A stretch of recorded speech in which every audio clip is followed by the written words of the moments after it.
Jason, are you online? I'm online. Can you hear me? Yeah. Well, I'll tell you what. If you can see me, I'm sorry. Oh, yeah. No problem. Here we go. Look, Nice. Jason, thank God you were listening to Wayne giving you a lot of accolades and assignments. So let me start by introducing you. You're part of the Texas Public Policy Foundation, but you started out as Wayne did at Stephen F. Austin University. That's The right. good news is we have two of you. Now, the other renowned graduate is a guy by the name of Dan Ryler. So at least the two of you are lined up the right way. Yeah. You're in charge of the. Go ahead. I thought Rather went to Sam Houston State University. Oh, so I'm sorry. that's all right. Screw that up. Yeah. Yeah. I don't want to tarnish the name of Stephen F. Austin State I University. understand. My bad.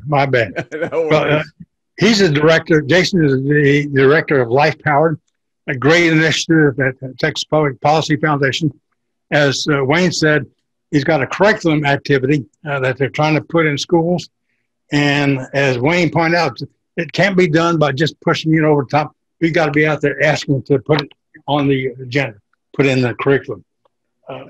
Jason is a fourth generation native Texan, was elected 4 times as a state representative from the Hill Country.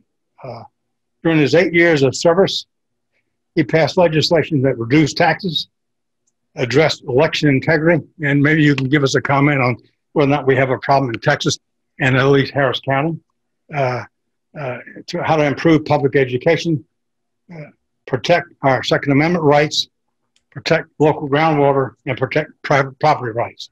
So you're in the business of protecting us. That's right. Yes. Now, he's been on national news shows.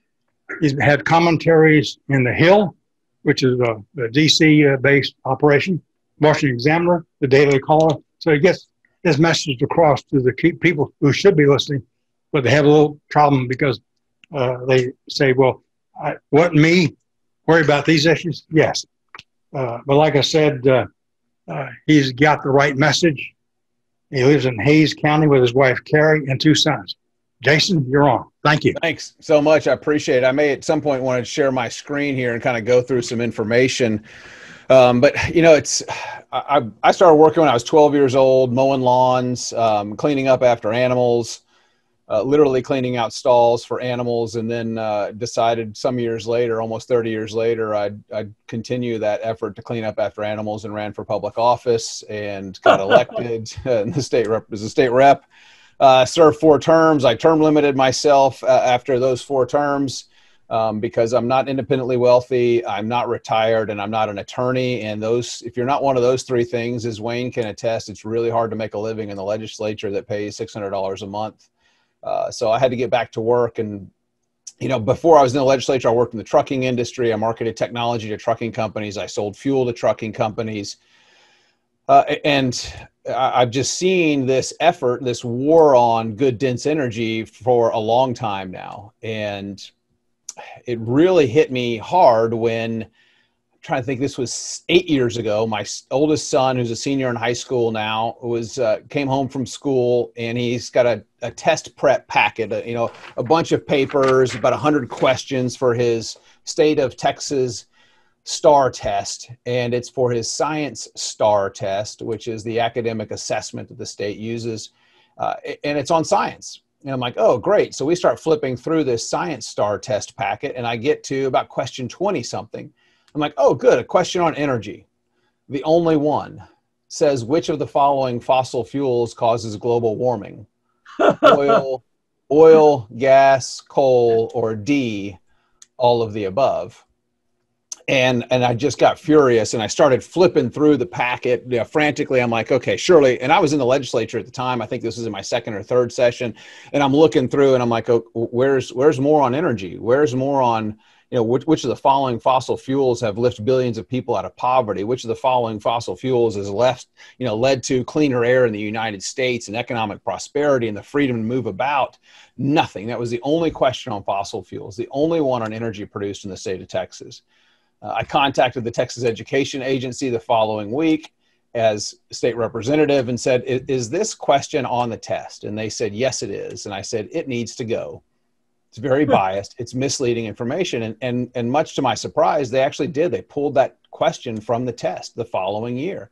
So that was good progress being made. And then started talking with Wayne and others about what can we do to update the curriculum in our schools. And we've set out about doing that. And so now we're trying to teach kids unbiased information about energy that's produced in the state of Texas. And so that really led me just a couple of years ago to the Texas Public Policy Foundation with this LifePowered Initiative. And I had learned about it when I was in the legislature, and hopefully everybody can see my screen now. I'll skip over some of this, but it led me because I realized that we were losing the war on messaging, and that not only did we need to raise America's energy IQ with our kids, because I'd seen polling that showed that over, I think, 60% of school children believe that CO2 is poisonous to plants, which I just could not believe. Actually, I can believe it. And yes, I can believe it. With the climate hysteria and now what I know, I can believe it. But then I couldn't believe it. I'm like, this is an important part of photosynthesis. How are we losing this badly? It's like, next thing you know, people are going to tell us to quit drinking water. So I joined this effort, and we really are a messaging effort. We worked with members of Congress, we work with members of the legislature, we work with the White House, we work with other organizations. And I've seen some bad messaging from organizations. I've seen bad messaging from groups that you think would be really aligned with defending and standing up for fossil fuels. Groups that say messaging like, because of we've transitioned from coal to natural gas, we've reduced CO2 emissions 50%, things like that. And I challenge those groups and I say, so if you're saying coal is bad, you're really and you've reduced CO2 emissions 50%, then you're really just saying that natural gas is half bad. And that's not good messaging. And so we work with them to correct that and talk about some of the messaging, and that reliable energy is central to our daily lives, as people are finding out in California now, as they're being forced to have electric cars, but they don't have electricity. So I guess they're going to have to get bicycles to charge their cars, and they'll have to ride for a week to get a 30-minute charge. But it's just things like that that people don't understand. They don't understand the products that we use in our daily lives and where they come from. Things that we couldn't live, that most people wouldn't live without, that are usually attached to their hands, like their cell phones. My PPE, my nice Texas, this is made with fossil fuels. There's polypropylene that's in this material. There's polypropylene in the pants that I'm wearing, in this vest and shirt, made with plastics that come from fossil fuels. So we try to make that connection to help people understand. But through the polling that we've done, we found that some really good messaging that works the best is that expensive energy hurts the poor. This is the biggest mover of people that are what you call the movable middle, and people that are anti-fossil fuels. If you talk about how expensive energy hurts the poor, and can convince them that dense energy is the most affordable and most abundant, you're going to move them to be on our side and understand, okay, wait a second, maybe dense energy is good. So it's interesting, just a treasure trove of talking points for us has been this lawsuit called the 200 versus California Air Resources Board in the state of California. The 200 is a group of civil rights organizations that probably wouldn't necessarily align with the Texas Public Policy Foundation, that believes in free enterprise, liberty, and individual responsibility.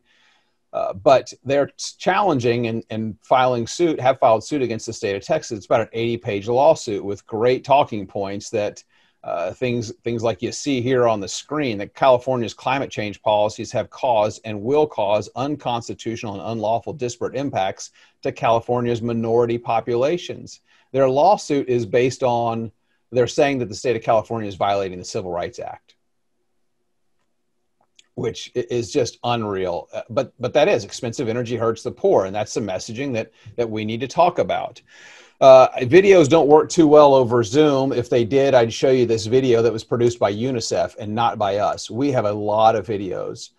If you look at our website, lifepowered.org, you scroll down to the bottom and you find our YouTube playlist. Click on that, and we have this new series of videos, Energy 101, They're animated videos anywhere from 40 seconds to 2 minutes. But this particular video, and I guarantee UNICEF never thought that someone that believes in a abundant, dense energy, fossil fuels, would be using this video to make a good case. But this is Aisha. Aisha is a 13-year-old girl in Ethiopia. This video was filmed about 2 years ago. She walks over 8 hours a day walking to collect water. She's got a camel and some plastic jugs, and she's the one that's responsible for providing water for her family. Aisha doesn't get to go to school like some of her younger siblings. And then it's interesting enough, I showed this to Congressman Crenshaw's staff, and one of his staffers, Hannah, said, "Oh, do you know what technology Aisha does have?" And I'm thinking, oh, she's probably got a cell phone. And Hannah said, "No, Aisha has implantable birth control in her arm." And I thought, what? Why? And Hannah says, because these women are often attacked on their journey to collect water for their family. And to me, that was heartbreaking. And so we started looking at some of the policies that the U.S. Agency for International Development has that uses our tax dollars for developing in third world countries. We started looking at the World Bank and recognizing that they have policies against loaning monies to countries that want to develop fossil-based projects. So to get people like Aisha reliable electricity, which would lift her out of poverty, they can't borrow the money from the World Bank, the United Nations, the U.S. Fortunately, this current administration has changed some policies within U.S. aid, and now those dollars are available for investing in fossil fuel-based projects.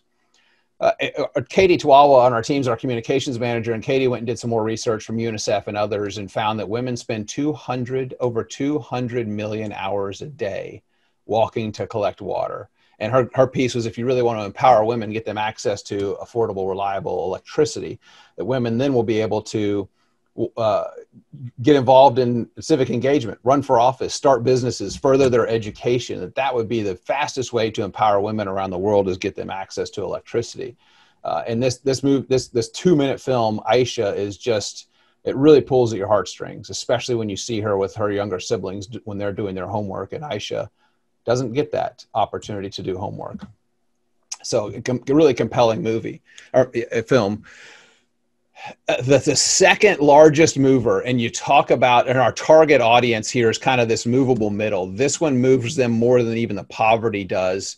And then even people that are anti-oil and gas, it moves them very well. And I remember when I first started, I was in the halls of Congress in 2018, and I was visiting with a senior staffer for a U.S. senator who's on the Energy and Commerce Committee. And I said, I'd love to come by and visit with you and talk to you about how the United States is a world leader in clean air, and that we've reduced harmful pollution 74%. And the guy laughed in my face. I kid you not. He laughed in my face and said, "That's funny. Where are you getting your numbers from?" And I said, "The World Health Organization and the Environmental Protection Agency." And the look on his face was like, "Wow, you're not BSing me." And if I would be, if I were using those numbers today, because the fact is that harmful pollution has reduced 77% since 1970, and it's down an additional 7% just in the last 3.5 years during the current administration, because people said, oh, during the current administration, it's going to tank and it's going to be awful and we're going to have, terrible pollution. Well, that's not the case. It's actually continued to improve. And so just from a messaging standpoint, I talk about harmful pollution. And then if you want to, we can talk about carbon dioxide, because we've reduced that as well. We can talk about methane, how since 1990, methane emissions are down 25%. I think I actually saw some numbers from Wayne's office just this week that 99.5% of the methane that's produced in the state of Texas is used. So it's less than 1%. I guess it's about 0.5% that's not used. So I thought that was pretty astounding numbers, and we're seeing significant reductions of methane emissions, because it's wasted money. It's wasted opportunities, and people don't like to waste money. And that flaring is actually pollution control. So if you've got problems with methane, you should love flaring, because that's a pollution control technology. And I've joked with members of Congress, I said, of all the technology the Chinese steal from us, it'd be nice if they'd utilize our pollution control technology. And we've looked at research that there's a 65% increase in ozone attributable to Asian air pollution. I think 6 of the dirtiest cities in the US when it comes to air standards are in California. And you could take all of the traffic off the road and they're not going to meet the national ambient air quality standards because of Asian air pollution. So we really should fight efforts to export jobs, because when we export those jobs with stricter regulations, then what we do is we wind up importing that pollution. And we should be producing, especially our medicine and the goods that we use here in the United States, because we produce the energy that fuels those better than anywhere else in the world. We did some research recently, and I know Wayne Christian knows Smitty. Well, Smitty was at a UT Energy Symposium just last week talking about why we need to have electric vehicles, and look at the shutdown that's taken 50% of the cars off the road in the city of Austin. And the air quality has gotten so much better in Austin because of the shutdown. Well, Wayne and I know that if you say these things as a politician or former politician, you get fact checked often. And fortunately, we've got a great battery scientist on our team that understands energy density very well, and know that we've got a mining issue and a supply issue when it comes to making a bunch of batteries. But he went out and looked at the air quality records and looked at the 3 stations in the Austin area. The air quality actually got worse during April and May when vehicle traffic was down 50%. And so we published a study recently that shows that you had some improvements in some cities, but it's negligible. 10% reduction in harmful air pollution in Los Angeles, in New York, is nothing compared to Asian cities. And they're using these Asian cities to say, well, gosh, the air quality has improved so much during the shutdown, we've got to go electric vehicles. Well, you look at cities like Austin, and there are other cities in the US where the air quality got worse during the first couple of months of the shutdown. And it's because our air quality is practically near a natural state that weather impacts it more than man does. And so it makes a great case for us that we shouldn't be incentivizing electric vehicles, because there's no justification for it, because it's not going to improve the air quality one bit. I want to bring this in here because this is what we're seeing as kind of the greatest threat to oil and gas and fossil fuel production. It's environmental, social, and governance, ESG scores, being used against companies. You see companies like BlackRock, who is the largest investor in the world, is exercising their ability to vote with shareholders. So the state of Texas 401k is an example. If there are state employees that are invested in the 401k, they buy funds with BlackRock. BlackRock then exercises the votes of those shares and tells boards what to do. This all started with the United Nations. You won't be surprised. United Nations Principles of Responsible Investing. And they're telling companies that they've got to be concerned about their stakeholders and not about their shareholders. Stakeholders, people in their environment, their community, their anybody and everybody except for the actual people that own the business. And it's leading to companies like BlackRock telling banks that they invested, you're not going to make funds available to companies that are producing fossil fuels. That's what happened with Bank of the West. BNP Paribas company 2 years ago said, we're going to divest from fossil fuels. Well, we saw a really strong treasurer in Wyoming, who's now the governor, Mark Gordon, come out and say, guess what? You're not going to invest in fossil fuels, then we're not going to invest in Bank of the West, and pulled millions of dollars out of Bank of the West, money from Montana.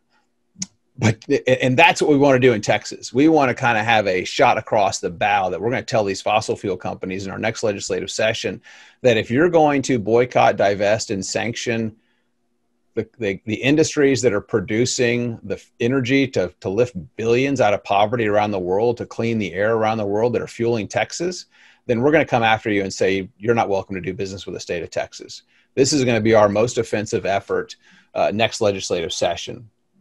And we hope that people in the energy industry, probably mostly the independents, will join us. I don't see the larger ones like BP and Shell who are talking about their efforts to go net zero.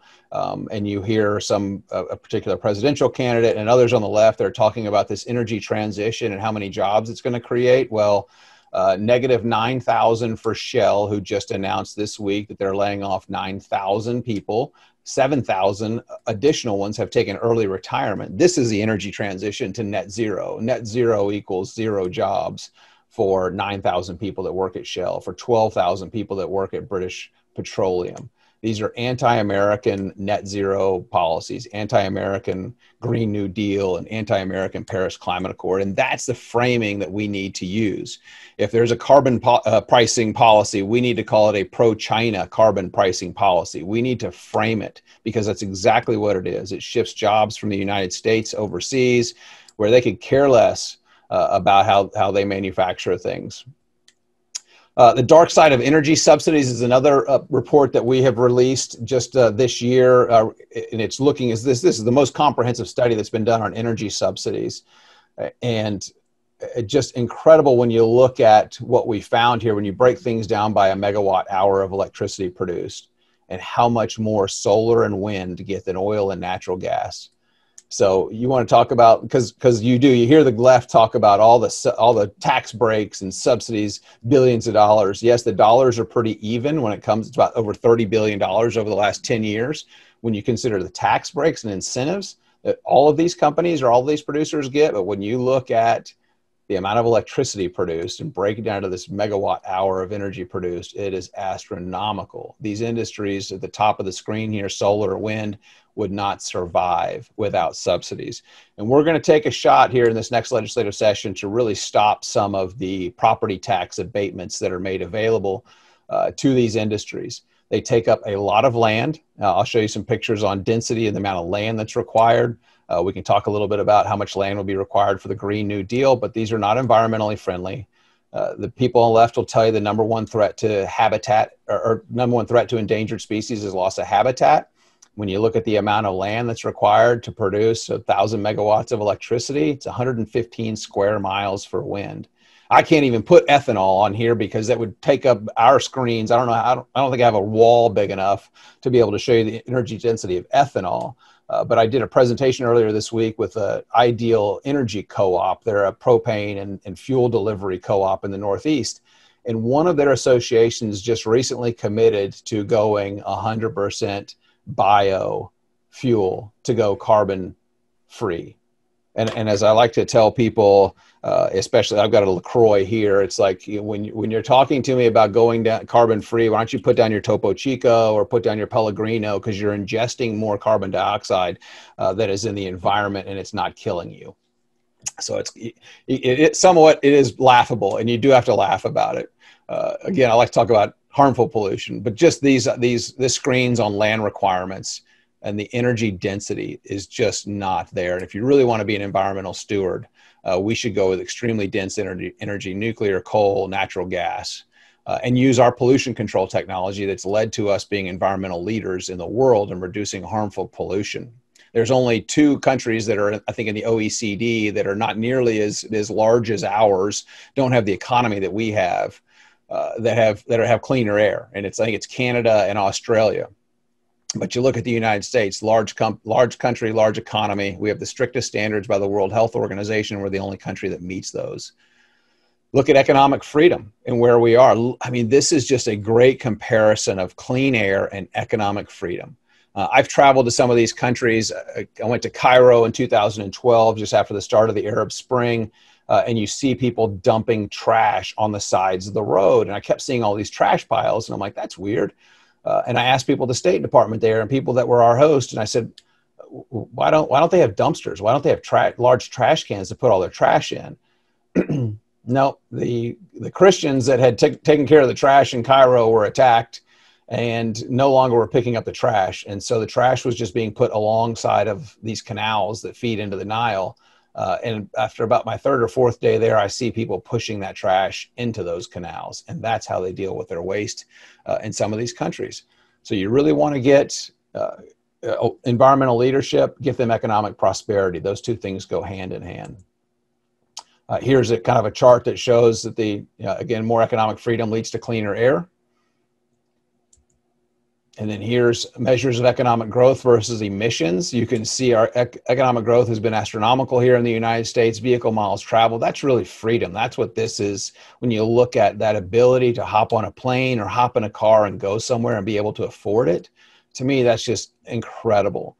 Population's gone up 59%. Energy consumption's gone up 44%. And this is old. Now we're down 77% reduction in the aggregate emissions of 6 criteria pollutants. there's just another chart that shows some of that information and breaks down the 6 criteria pollutants. I love this one. This is the improvements in air quality in Pittsburgh from the 1940s. And really, it's interesting. People think, oh, the only reason you have clean air in the United States is because of the EPA and the Clean Air Act. And that couldn't be further from the truth. It was innovation that started us down this path in the 60s, the catalytic converter and people wanting to produce electricity with cleaner air before a single state or a single federal government had passed any kind of regulations on clean air. It was innovation in the market that was heading us in that direction. And making incredible improvements in the 60s. And then you had the Clean Air Act come along. It's like, hey, I've got a great idea. This is already happening in the market. Why don't we pass a law to make it happen so we can take credit for it? And that's what politicians do sometimes. But we were making just incredible strides. I was talking a little bit about this earlier, exporting jobs and importing pollution. Over 80% of the mercury deposit in the U.S. is from natural sources and overseas emissions. If we really want to stop Asian pollution from infecting the United States, we should build a wall along the West Coast, make it really, really tall. That might help out a little bit. But this is a serious thing that we need to look at. When we increase regulations on business, when we drive up the cost of energy, those jobs move to Texas or they move to China. And unfortunately, a lot of them moved to China during the previous administration. And that does. It actually will blow as far east as Houston. So there's pollution that you're experiencing there and here that we're experiencing here in Texas that's coming from Asia. This is the world energy consumption by source. You can see these renewables at the very top, solar, wind, nuclear, a very, very small percentage, but look at the amount of coal that has increased. It started to drop off significantly in the last few years just because of the cost of natural gas. But just a good, interesting chart that we're seeing there. And this is a direct correlation with life expectancy increasing over 20 years during this time, infant mortality dropping significantly. And just in the last 10 years, people in extreme poverty have been cut in half from 2 billion to less than 1 billion people now in extreme poverty. And we really hold the key, especially here in Texas, to reducing poverty around the world. And then look at oil demand versus air pollution or air pollution mortality. It's just absolutely incredible. And again, I've traveled to some of these countries that are over here on the left in Asia and Myanmar and Egypt and how dirty their air is. But you look at Canada and US and South Korea and how much more oil that we demand per person and how much healthier we are because of it. And I like to talk when I talk to high school students or middle school students or college students, I like to challenge their critical thinking. So I ask them, is the climate changing? And by and large, everybody raises their hand. And I'm like, you're right, it is. It's been changing since Earth existed, and it's going to continue to change. But I ask them, how do you think it's changing? And by and large, they say, oh, it gets hotter. It's getting hotter. There's more severe weather incidences.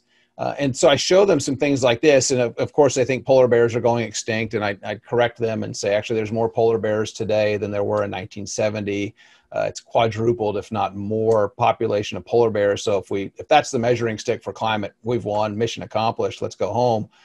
But unfortunately, we still have to fight these environmental alarmists who, as I think Wayne alluded to, it's become their religion, which is unfortunate. But you look at deaths over the last 100 years from weather-related incidences, it's down 98.9% the last 100 years. This chart needs to be updated because it's actually continued to improve over the last 3 years. And Bjorn Lomborg hints on this in his new book, which my microphone's sitting on here, False Alarm.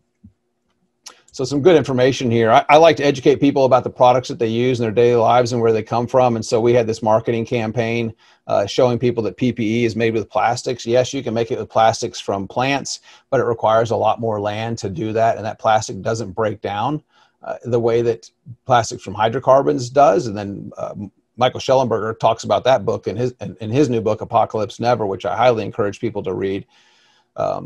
Just some good information that we like to share with people here. Of course, the one with the dog had the most response from people. Here's some temperature reconstruction. And I think some of you have actually done this, and you know that, Al Gore will only use the last 40 years, and he fails to leave out some other ones because that doesn't align with his narrative. And that's what you see from most of the media today. They try to pick a period where it's bad, and you look at the extreme weather events during those times, and they don't want to talk about it because extreme weather events have not increased during the last 100 years. And some would say since 2006, they've actually decreased. Of course, the costs have gone up because we're building things and there's more of us. That's expected. Here's some good messaging from Ted Cruz that I like to share. Just talks about the shale revolution and what it's resulted in: $2,500 of energy cost savings for the average American family. It's a lower cost for natural gas, electricity, and really what T. Boone Pickens called the greatest transfer of wealth in mankind's history was us buying foreign oil. And now with the U.S. becoming a net exporter of energy for the first time, we're making some great strides. I love this meme up here on the top left because you could replace socialists with Californians. What did the Californians use before candles? Electricity. And these, this is the new gas can on the very bottom here. It's actually a blue van. That's the new gas can of the day. You know, when we used to run out of fuel, you had a gas can, or you'd go get a gas can, or you get someone to bring you gas in a gas can, and you'd fill up your tank and with a couple gallons and get to the gas station. Now you bring a van in to charge your Tesla. It's probably a diesel or gasoline powered van with a generator inside of it. And then this Tesla charging station here at the very top, I love this. This is actually a huge diesel generator that's powering that. And you see this the stack come out of the top of it. It's just laughable, just absolutely laughable. And I talked about some recommended reading. I've mentioned a couple of these books: Michael Schellenberger's book, Fueling Freedom by Kathleen Hartnett-White and Stephen Moore. Some listening, The Jackie Daly Show, Power Hour with Alex Epstein. And then we've got a weekly email called Facts Powered. I've got ADD. I can only keep an attention span too long. So 2 topics is the max. And we talk about things like battery technology and really just find some interesting things that are in the news or things that we've published to help communicate that with people. And there's my contact information, but I do want to talk a little bit. I was talking a little bit about energy density and the land requirements. So we did a research on what the Green New Deal would cost to the state of Texas. Excuse me. And for the state of Texas to go 100% renewable, you need an additional 5 million acres of land. I know some of you are in Harris County. I think that's 5 Harris counties for wind and solar and battery generation and battery technology that doesn't exist today. If you took all of the battery power that's installed on Earth today, the battery storage that's available on Earth today, we did this for San Antonio, you'd keep the lights on in San Antonio for less than 2 hours. In the United States, I think it's less than 15 seconds. All the battery storage on Earth today. I think Mark Mills recently did a video with PragerU that says you'd need to, that the Tesla Gigafactory would have to make batteries for 500 years before you'd have enough to meet today's demand. But that 5 million acres of land just for wind and solar, it's an additional 1.2 million acres of transmission. And here in the Hill Country, we've been, Kinder Morgan's been building the Permian Highway pipeline to move natural gas from the Permian to out near neck of the woods to Katy. There's a connection in Katy. It's a 430-mile pipeline. It's been somewhat controversial in the Hill Country because of misinformation, and quite honestly, the alarmists have been raising a lot of alarms over this. They talk about, they lie about explosions and how unsafe they are, and it's just laughable. But in comparison, that 430-mile pipeline that's 50 feet wide is 2,606 acres. We're going to need 1.2 million acres of transmission for the Green New Deal just in the state of Texas. So you need to be concerned because some of these municipal utility districts or special utility districts or just utilities have eminent domain authority and can go outside of their jurisdictional boundaries to seize and use eminent domain on land to put up power lines, to put up windmills, to put up solar panels. And to me, that's really quite scary when you think about it, and something that we're going to look at here in the next legislative session to try to stop. Another big concern that we have that we're going to deal with next session is ERCOT. We've talked a little bit about ERCOT here, I know, with Wayne and talking about their forecasting. I wrote a piece, ERCOT's phantom reserve margins. They in 2016, they predicted that the 2019 reserve margin would be right at about 20%. Instead, the actual margin was under 9%. So they were way off by the tune of over 50%. And that reserve margin is when demand gets high, it's how much extra electricity you can get from natural gas generation, coal generation, and really ramp up and meet demand. Last summer, they had reserves dipping below 2%. And it's because they use these margins. Well, there's 100 megawatts of wind power, so they add a calculation. It's about 40 to 50% of what that wind power can produce. Well, you and I know that the wind doesn't always blow and the sun doesn't always shine. And so they're not always produce that. And that's what California was experiencing this month, last month, and August. They're producing less than 3% of wind or renewable, if you will, and they're having to export a lot of electricity from other states and from Canada. Over 30%, they're having to, import electricity to meet their needs. And well, unfortunately, they couldn't meet their needs because they were having to shut down up to 450,000 people at a time for a 2-hour period. So it's a big issue in Texas. If we don't have, of all places, affordable and reliable electricity, we're going to lose out big time to other states that aren't implementing these Green New Deals and these Paris Climate Accords. But when you have the city of San Antonio committed to signing on to the Paris Climate Accord and going carbon free, they're going to shut down a lot of their electric generation. And a lot of that electric generation provides electricity to the grid. Last year, they sold over $130 million of electricity to the grid to the benefit of CPS Energy and benefit of the city of San Antonio and those citizens. But that will not be the case much longer. And the CPS Energy is raising the alarm bells, as they should be, but unfortunately, they're controlled by the city limit. And so it could be a national security issue because of the bases that are in San Antonio. They're some of the largest customers of CPS Energy. Those bases don't care what the emissions impact and whether or not they're carbon dioxide free generated electricity. If they don't have electricity, they're going to put diesel generators all over that base to make sure they can power their operations. They're going to build their own power plants to make sure they can power those operations. And so it's appalling what's happening in some of these leftist cities. And we're going to try to rein it in a little bit next legislative session. In 2015, the legislature passed House Bill 40, which emphasized that the Railroad Commission is the sole regulatory agency over the production of oil and gas in the state of Texas. We would like to see similar legislation to say that the Texas Commission on Environmental Quality is, along with the EPA, are the only agencies that can regulate and greenhouse gas emissions, because you've got cities that are trying to do it. The city of Austin's proposing to ban natural gas. The city of Dallas is right behind them. So if you want to build a new building, no natural gas. If you want to remodel your home, you've got to take out all your natural gas appliances and go 100% electric.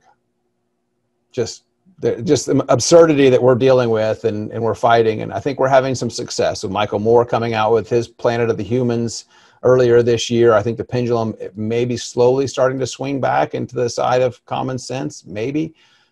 He's still really Malthusian and thinks that humans are the problems and thinks that we're overpopulated when we're producing enough food to feed over 10 billion people, and there's around 8 on the planet now. But Michael Schellenberger, as environmental activist, comes out with a book, and Bjorn Lomborg, another environmental activist. These are leftists that are coming out and saying, this is really not a catastrophe. It's not a crisis. It's not an apocalypse. We got to stop scaring kids and really, in our opinion, use American and Texas leadership and export that leadership around the world. Those are just some of the things that I wanted to talk about. And so I'll open it up to questions now. And let me see if I can click on the chat here and see if there's anything in there for me. But I welcome comments, feedbacks, questions, you name it. Jason, thank you very much. Okay, guys. Just a great job. Thank you. I think, Jason, is it possible to Jason, get slides? Yeah, I'd be happy to share the presentation and share our slides with you. Yeah. This is Joe DeLeo. Yes. Jason, any indication of the export of people from escaping from California and other states into Texas affecting what your concerns are? Yeah, some of the high profile people, certainly. It's interesting to know, I work here at the Texas Public Policy Foundation with Chuck DeVore. Chuck DeVore was a former legislator from California, assemblyman as they refer to themselves, their assembly. He's term limited there and ran for the U.S. Senate and lost, I think, to Dianne Feinstein. But it's interesting because Chuck likes to look at the research, and there was some polling that was done and really research on people that voted for Ted Cruz last election. And it seemed to be that if it were not from people outside of the state of Texas, Ted Cruz would not have been reelected. That Texans, native-born Texans, overwhelmingly supported Beto over Ted Cruz. Which is just absolutely mind-boggling to me. So at some point, I guess we've got to be fortunate that the right people are moving here. And when I meet people here from California or from other states, I always say, welcome to Texas, vote accordingly. And that research shows that they did in 2018. But I don't know if that's happening in the case where they're moving into cities like Austin. Gosh, and we've looked at the money trails. Bloomberg has 3 people that are working full time in the city of San Antonio. The city of San Antonio is paying Bloomberg staff to help them develop and write their climate action and adaptation plan, which is really nothing more than a carbon reduction action plan with a much more fitting acronym. It's interesting because the city of Austin used that acronym, their climate resilient action plan, with an acronym that I joked about calling it a carbon reduction action plan and being crap, because that's exactly what it is. But you've got these groups that are funding people in city limits. Wayne and I would get eaten alive if we had someone from the Texas Oil and Gas Association that was a donated employee that worked full time with us. I mean, we would just get destroyed, but it's happening in cities.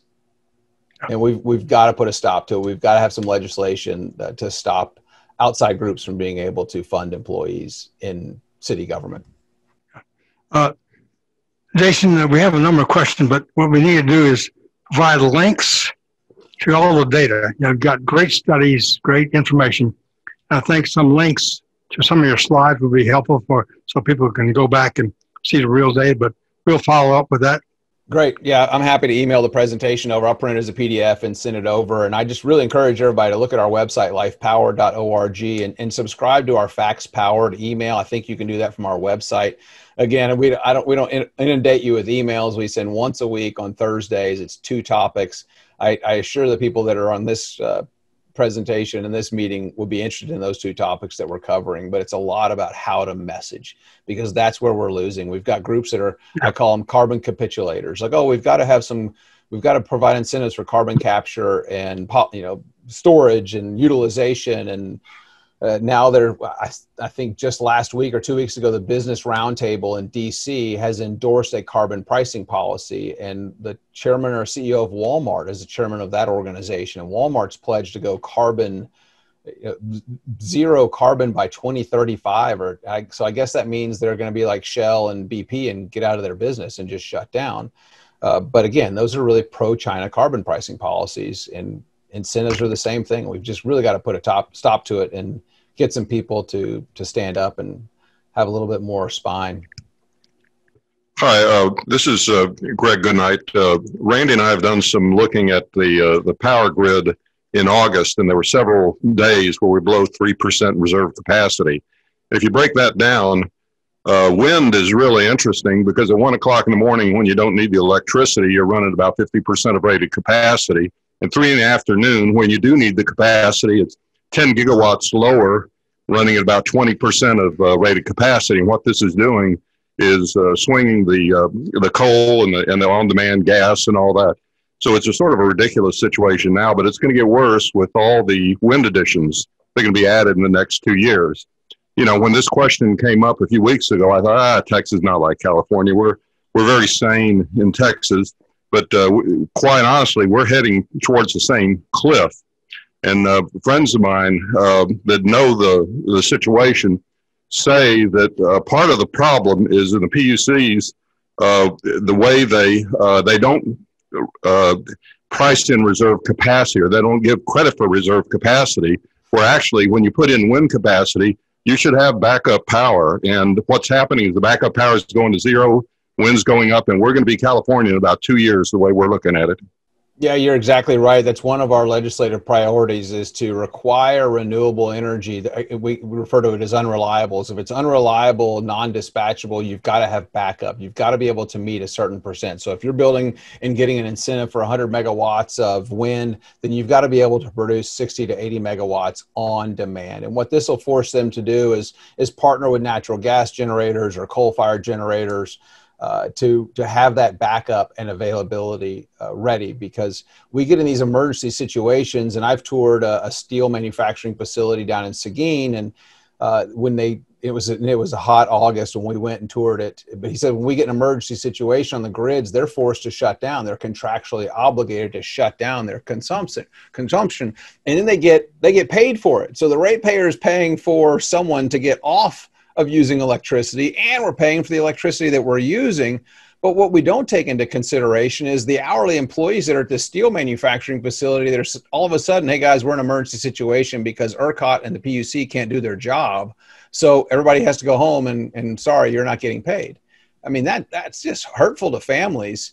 And it's not good for business. It's not good for productivity. We should have more than enough electricity. But when you're competing with heavily subsidized wind that at some point in time goes below zero, where you're actually paying customers to take your product, why would you compete? If I had a taco stand, and the taco stand next door paid people to take their tacos, you think I'm going to make any money and survive? And no, I would never build a taco stand. And to put it in that simple terms, that's what's happening. People aren't building new natural gas fired generated plants. They're not building new coal fired plants using great American low sulfur coal. It's going to put us in jeopardy. I mean, you look at Venezuela, what happens with Venezuela when they lose power, they don't have backup generators. Over 50 people die in their hospital in a matter of hours. People that were having gunshot wounds because of the unrest in Venezuela are getting their limbs amputated because they can't perform surgery. And it's like, don't California, my Texas should be the thing. It's important that we need people like y'all speaking up and letting people know that we've got to stop the incentives. Oil and gas pays an oil and gas severance production tax to the state of Texas. It's a huge economic, boon to the state of Texas. Wind and solar, which are taking oil and gas production away, shouldn't they pay a tax too for producing energy in the state of Texas? No, we give them our tax dollars instead and increase our tax burdens. Good. Let me mention one thing. You're talking about a bunch of legislative initiatives come next January or so. Look, if you can, you kind of think about a little program where you can get your trench troops to mount up, count me in, let us know. Great. You need to be brief, and we'll do what we can, member by member, with a sledgehammer if necessary. But anyhow, any other questions? Let's see. We have, let's see. Yeah. Somebody wants to have a fossil fuel-free electricity day in Austin, if not Texas. I challenge a lot of the people on the left that just blow me up, and I say, you go fossil free for 30 days. I'll come to your funeral in about 2 weeks, but you do it for 30 days. And I mean, your cell phone, your computer, the food, the medicine, and they're like, wait, what? Yeah. And they have no idea. That's why, and not surprising, that's why a lot of people on the left won't debate. They won't talk about these issues. And that's part of the case. I see Larry Gould's got a question, but he's on mute. So, Larry, you're muted. There you go. Yeah. Larry? I saw you waving, but yeah, I've done the same thing myself with the mute. Can you hear me now? Yes. So I have a question about your PM 2.5 slide. By the way, I love your presentation. It gave me lots more information that I didn't know, which is always useful. And helpful. The PM 2.5 is a kind of a tricky issue, particularly in California, because there have been claims against PM 2.5. For the people who don't know, that means particulate matter of 2.5 microns, and supposedly it's emitted in diesel fuels. So there's been an attack on the diesel fuel industry, and the claims have been that it's caused deaths. And there's no evidence for it as gone into great detail by Jim Enstrom and Steve Malloy. So I don't remember just what your slide showed, because it started out high and then it went down low, but I don't remember whether that means that PM 2.5 is dangerous or not. So that's why I'm just asking a question. Yeah, no, and we have written against it, increasing the standards, I guess, making the standards more difficult and more regulations. We've written against that, and then we've also this loss of life that the EPA claims their standards are. It's funny. They say, you know, this emission is going to cause someone to live 6 months, a shorter lifespan. And then they calculate that as to mean, you know, so many lives are lost every year because of pollution. That's what the leftists use. And so when you really talk to them about this and you can explain the math and the way that their calculations are done, they're as trusty as any other UN model, whether it's COVID or whether it's climate change. They're laughable at best, but yeah, we've written extensively on that. It's something I don't talk too much about to groups because you start to get what we refer to as wonky. But to have that resource available when you do have a legislator or a staffer or somebody that really wants to get into the weeds and understand this, so that they can be prepared for a potential debate on the House floor or the Senate floor. That's when we start to really share that information. But we've got research that backs up that PM 2.5 is safe. We've got this, you know, we're one of the largest countries in the world with the safest air in the world. And that's what we should be achieving for. And CO2 emissions, we calculate and we've recreated, we basically use the same model that the UN IPCC uses on their CO2 emissions. And if you eliminate all US CO2 emissions by 2030, it's less than 0.2 of a degree difference by 2100. Using those models. But do we want to decimate the economy? The cost of electricity in Texas per family to go to the Green New Deal would go from about an average of $1,000 a year to over $3,000 per year per family. And that's not reliable electricity. That's just the cost of electricity that you're going to be able to get when you get it. So it's just some of the information that we provide. But yeah, our air is safe, and we don't agree with the notion that PM 2.5 kills so many lives every year. There's no mortality records anywhere of showing people dying of PM 2.5. It just doesn't exist. That's why I was like, can you show me the death records? Any other questions out there?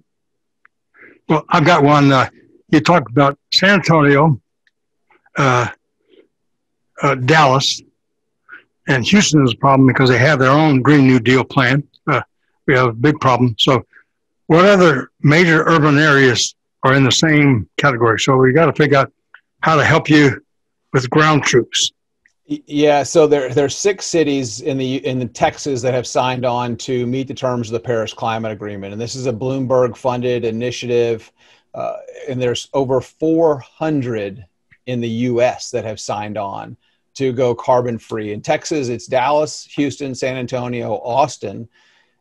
San Marcos, which is one of the cities I used to represent in the legislature, and Smithville, of all places, where hope won't float for long because they won't be able to keep the lights on. But that's where the movie Hope Floats was filmed, and that's kind of the billboard, I think, when you drive by Smithville. But those are the 6 cities in Texas. And ironically, Georgetown's not even on there. They haven't signed on to there, but I'm sure some of you are familiar with Georgetown and what happened there. You know, they wanted to go 100% renewable, and they wound up going about 300% renewable and couldn't sell the other 200% on the open market. And within a matter of years, their utility went from making money and putting money into the city budget to the city having to subsidize the utility to the tune of $30 million.